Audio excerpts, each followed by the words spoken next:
Young journalists gather in the plenary room of the European Parliament in Brussels. They come from all across the European Union to meet in Brussels for the second European Youth Media Days, an event organized by the European Parliament together with the European Youth Press.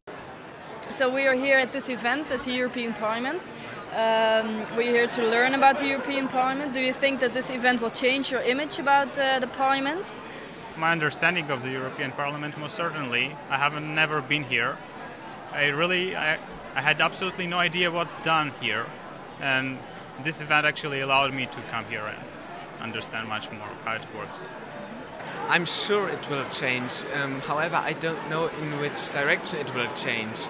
I think on the one side on the one hand you have all the glamour here around, and well, that's far away from our world we live in today. And on the other hand, perhaps you get to know some people who make European politics, and if you know them, you have a better image of what happens here in Brussels. I certainly think the image will change.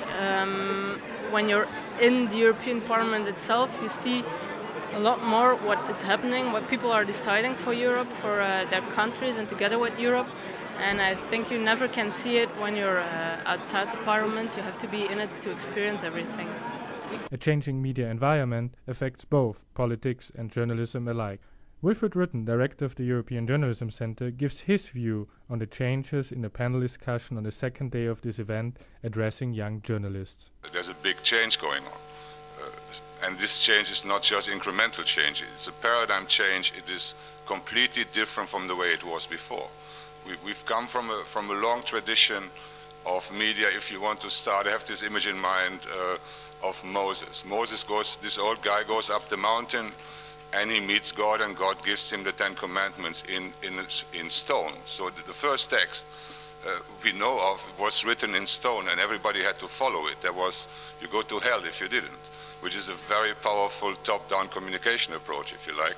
Now with the internet, there are so many channels that people cannot control the channels anymore. Everybody can do what they want. Also this discussion you just mentioned about blogging control. These times are over. There's nothing to control anymore. You cannot control hundreds of thousands of voices. According to what standards do we want to control them? So we have to do it ourselves. We have to be journalists themselves, or bloggers themselves have to be ethical about what they do. There's nobody telling us anymore, this is the way it should be, this is the way it should not be. So this is, I think, it's a major change from a top-down approach to basically a communication approach where everybody communicates with everybody else and doesn't have to go up and then come down again. With a change in the media environment, also society changes. Caterina Pazzelli, chairwoman of the Committee on Culture and Education, summarized the subsequent changes in society as follows. These days, people have to deal with exclusion and poverty. And so we call upon the citizen to take action. A citizen who has to increase his active participation in society itself. Society must resist, must react. From the point of view of politicians, we need to secure the protection of citizens. We need to protect the common good. Public goods, in other words, the rules of society itself, the rules of the state and its citizens need to be protected. Also the criteria of transparent power and a transparent exercising of economic power. So institutions are changing. The cultural environment and the means of governance is changing.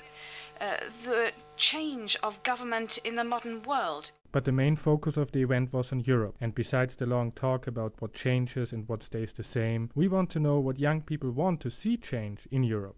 Here are some of their answers. So if there was anything you would like to change within the European Union, what would that be? I think I would introduce a referendum. I think it is a great means of making people participate in the European progress, and I think that is a great chance for Europe and we should use it. What disturbs me a lot is how expenses are balanced. For example, all these travels to Strasbourg with all the lot of parliamentaries and the secretaries, and it's so fucking expensive that I think that money we could use a lot better. I would like us to be able to work together more.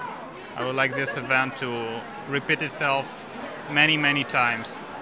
I would like us to work like Americans work together, but within Europe, us Europeans being able to do stuff together. The still existing borders. Why? So, because I really enjoy changing countries and traveling in countries, and I really hate to cross borders and to have border checks. So we're on a quite good way, but it's still only inside the European Union, and they are still inside Schengen, and I really would change it all over geographical Europe. But should we change anything? Because well, it's up to you. I don't think we should change anything, because right now it's like, for me it's like perfect situation. We are all in diversity, we're all kind of, we have our traditions, we have our politicians. If you're talking here in Parliament, so it's all about politics and so on. I think that we don't have anything to change, because we are nice the way we are right now. So